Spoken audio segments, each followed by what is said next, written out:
Just when you think the flashbacks are done, we still have more flashbacks to go. Sorry, guys. Also, Masaki's boobs.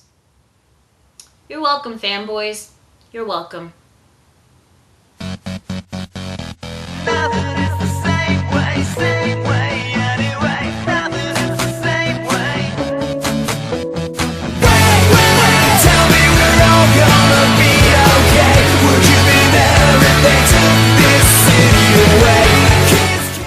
Hey guys, Spy1127 here, bringing you Bleach, chapter 536, Everything But the Rain, op.9, June Truth. So the chapter begins right where we left off. Ishin is grabbed onto a naked Masaki in the dark abyss with a hollow mask, was about to eat her. Says his little heroic little speech saying, keep your hands off of her, even though he doesn't really have hands, and you're just a giant floating head. And then he uses the Getsuga Tensho, the second time we seen him use it. So wait, he had the Getsuga Tensho this whole time and we never see him use it when he fought against Whitey? Anyway, he used the Getsuga Tensho to slice that hollow mask in half, and it's basically destroyed. Masaki then recognized Ishin, and she's like, oh my god, you're that Shinigami from that hollow incident! Oh my god, I wanted to see you! Ishin was surprised of how she was acting, especially when a girl like her, who is naked, by the way, shouldn't be acting like this. Masaki, she's like, please, I want to know your name! And while exposing her boobs. Yeah, this isn't censored or anything. We actually see her boobs. And Ishin, I think, Ishin is probably really surprised by this. Yeah, so I don't know what was going on in the heads of the editors for Weekly Shonen Jump, but I think they're okay with showing boobs. But then again, I'm not surprised because, hey, in Naruto, we saw an armadillo's penis. So, yeah. This isn't actually the weirdest thing I've seen in terms of nudity. But back in the real world, Ishin is in his new Giga, and Masaki seems to be okay. The soul unification was a complete success, and she is now no longer in mortal danger. Ishin was relieved, and all the while, Masaki, I don't know if she's like daydreaming or anything, but he was like, he's mad at me because he saw my boobs. Okay, Masaki doesn't seem to be that shocked that Ishin saw her naked. And in fact, she seems to be enjoying the fact that Ishin saw her naked. She finds it very funny. But outside Urahara's shop, it is raining and we get to see Ryuken leaving the shop. But he runs into Katagiri. He walks past her and then Katagiri asks him if he's going to leave Masaki in the care of the Shinigami. And he says yes. You can actually tell that Ryuken is really depressed. I mean, he doesn't want the fact that the Shinigami has to be the one to save her, but he wants her to be okay, to live a normal life. So I guess he had no say in this whatsoever. As he tells Katagiri to go back and tell his mother that he is not fit to lead the Quincy's. Yeah, so at this moment, he's like, this is when he started to have this sort of like dislike towards the Quincy's, because he failed when it came to Masaki, and he was like completely powerless at this point.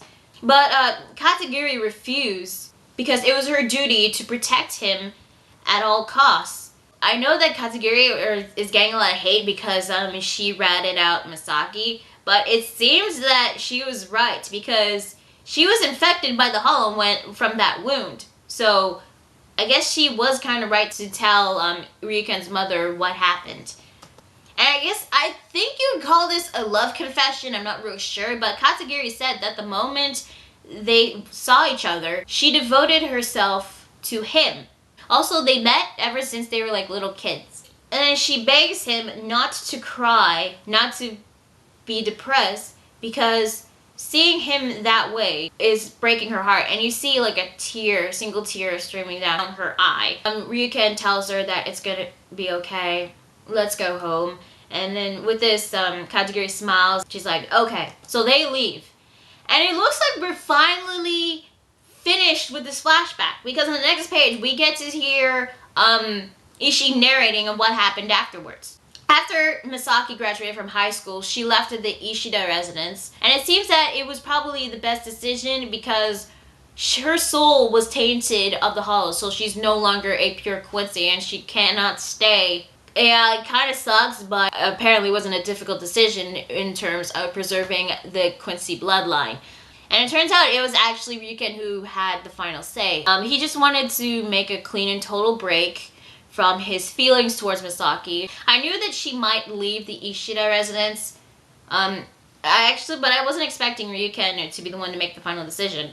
Although back with Ishin, he opened his own medical clinic because it was the only thing he could do at the moment, since he's now a human, and plus of the knowledge that he gained from the Reijutsu Academy. He was also coached by Urahara to learn everything he should know at the world of the living.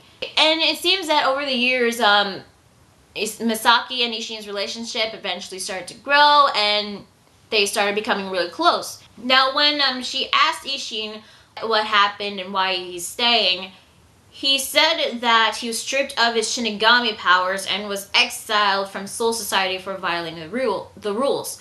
But Masaki knew that he was lying, but I don't know if she knew the reason why he stayed. She never held the lie against him. As time went on, he started to realize that Masaki was his son. Ishin started to see Masaki as the center of his universe, and he was happy to be in her orbit. We get this panel of Masaki, by the way, with orbital rings surrounding her, and one of the rings has has Ishin, which I thought was kind of funny. Again, more time has passed. They eventually fell in love. They grew closer. They started to have kids. Ichigo, he was born. And we finally got back to the present. Ichigo met Rukia. He awakened the Shinigami blood from taking Rukia's Shinigami powers for him to use.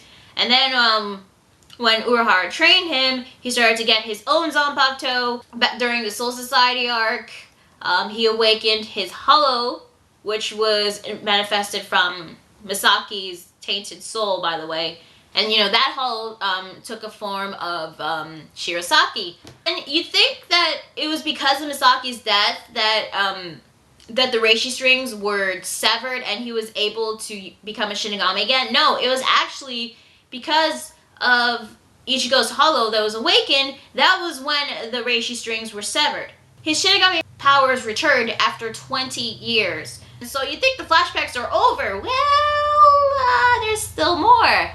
And it happens to be the day Masaki died. 9 years ago, June 17th. So Ishin tells Ichigo to listen closely because he's about to tell him what really killed Masaki that day. And that is where the chapter ends. So yeah, that is Bleach chapter 536. So everything but the Rain series is now over, but we are entering more flashbacks. This basically kind of wrapped up everything. We didn't actually see Masaki and Ishin's relationship slowly developing for them to become real close, but it was basically, we just actually heard Ishin's narration about the whole thing, and how when he eventually started to fall in love and see her as the center of his universe. Those who are wondering why Ishin never used his Shinigami powers ever since episode 1. Well, it turns out that when Ichigo's hollow was awakened, that was when the reishi strings were cut, and he finally became a Shinigami. Apparently, Ishin was trying to suppress Ichigo's hollow, and he knew about it, I guess, but it wasn't enough, and then Ichigo's hollow formed into its own being, and there you go. Ishin is now a Shinigami after 20 years. But this definitely has piqued my interest for what's to come next week. The real reason why Masaki died. So ever since we learned that Masaki was a Quincy, we probably assumed that she was capable of killing Grand Fisher, but from what we were led to believe at this point, Grand Fisher tried to lure Ichigo so that he can kill him. But Masaki was the one to protect Ichigo, and we all assumed that Masaki sacrificed her life to save Ichigo. But it seems that there is actually more to this. Maybe somebody interfered at that day. Because from what we've learned, we know that Graham Fisher was the one that killed her. Or maybe somebody else killed her, I don't know. But then again, we still don't know if she could still use her Quincy powers ever since she was infected by the Hollow. I'm probably gonna guess maybe Aizen was responsible for Masaki's death. Maybe this might lead on to the Vandenreich, I don't know, but I am interested in this kind of flashback. I am looking forward to hearing about what happened. I really am. So overall, I thought this chapter was decent. We're finally done with the Everything But the Rain flashbacks, but we're going back to another flashback. Sorry guys. So we still got a lot more questions that need to be answered. One of them happens to be what happened on the day Masaki died. So overall, I'm kind of looking forward to that. So yeah, I thought this chapter was okay. Tell me guys, what did you think about this chapter? Did you like it? Did you hate it? Are you looking forward to learning about what really happened when Masaki died? Are you glad that Everything But the Rain flashbacks are finally over? Let me know on the comment section down below. Also, be sure to like the video if you like it. Comment and subscribe, all that good shit. So yeah, that is Bleach chapter 536. I'm going to respond on 27, and I'll see you guys later. Bye.